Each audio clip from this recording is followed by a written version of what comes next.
Hello, this is my second video about thesis writing. So thesis writing tutorial number 2, and today is the 5th of March 2022. A few thoughts this evening. Now,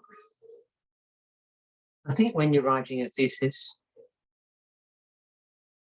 you've got to realize that you're actually a teacher and you're using the words in your thesis to teach others, the people who are going to read it. You're, if you like, a campaigner. You're on a mission to spread the gospel of your solution on this particular project. You're absolutely passionate, I know you are, about improving the training packages for your students.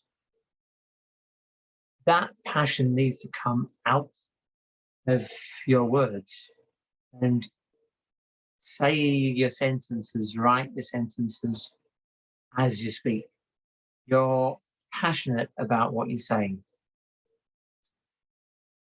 You're a teacher, and a teacher who's not passionate about their topic is going to bore their students. So I know you've been teaching for many, many decades. So don't put teaching over here and thesis writing over here. They're actually, it's one and the same thing. Number 2, never write more words than is necessary. You might, I felt nervous about how many words I still had to write when I was going through my thesis, and so I tended to try to write long sentences. But don't. Be sharp, tight. You'll have, in the end, you'll have too many words, and your supervisors will say, that's got to go, that's got to go. So don't write too many words. Number 3. I'm saying this, be yourself. I know you're listening to others and their advice and your supervisors, and you have to obey them. I know that.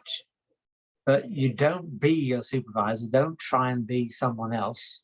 Make sure your language is yours, and don't be afraid of that.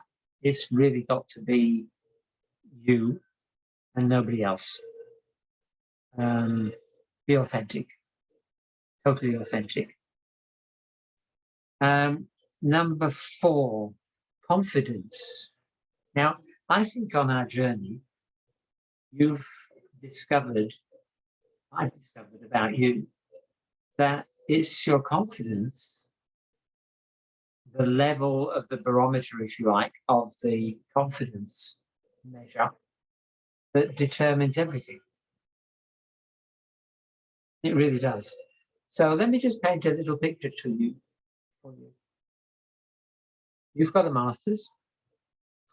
You've been accepted onto a PhD program, onto a doctorate program, whatever it is. You would not have been accepted onto that program if people in the university didn't believe that you could do it. I actually don't know of anybody who's failed a PhD. I know people who've dropped out of the PhD through family circumstances or whatever, or put them on hold for a few years through an illness or something. But I actually don't know of anybody who's failed a PhD. And in terms of, are you good enough? I looked up in 2016 in Australia, there were 135,277 people with a PhD. In 2016, that included me, which makes up a grand total of 0.5203% of the population. Just a little bit over 0.5% of the population of Australia has got a PhD. So that is incredible, absolutely amazing. Therefore, realize that you have been gifted and you've been accepted. Therefore, put your shoulders to the plow and just get through to the end. And next one. Build up your relationships with people who will encourage you. Now, I think there'll probably be people who don't want to know about your PhD because they would feel intimidated about it. So there probably won't be that many people you can talk to about your PhD, but I would encourage you to work out who the people in your world are who are encouragers and the ones you can talk to about your PhD progress. It doesn't mean to say they're reading your work. It just means to say that now and again you can have a chat and the result of that chat will be that you feel more confident afterwards. Because if you feel more condemned, that's not a relationship you really ought to cultivate. But cultivate relationships which will really positively, consistently encourage you. And finally today, be ruthless with your time management and the location where you do your study. You have to have a clear space, not just physically, but that's important. You know, you can't be sharing a desk with somebody else who might leave their stuff all over it. It really has to be your desk and your space. And when you're at that desk, nobody disturbs. Nobody disturbs. Because if they do, they are going to put a spanner in the works of the way your mind is working on a sentence.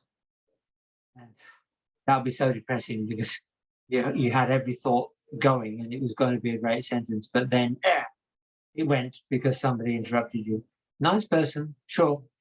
Nice reason, sure. But it's really got to be holy.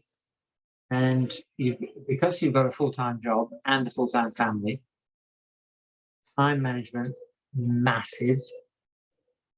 And don't beat yourself up.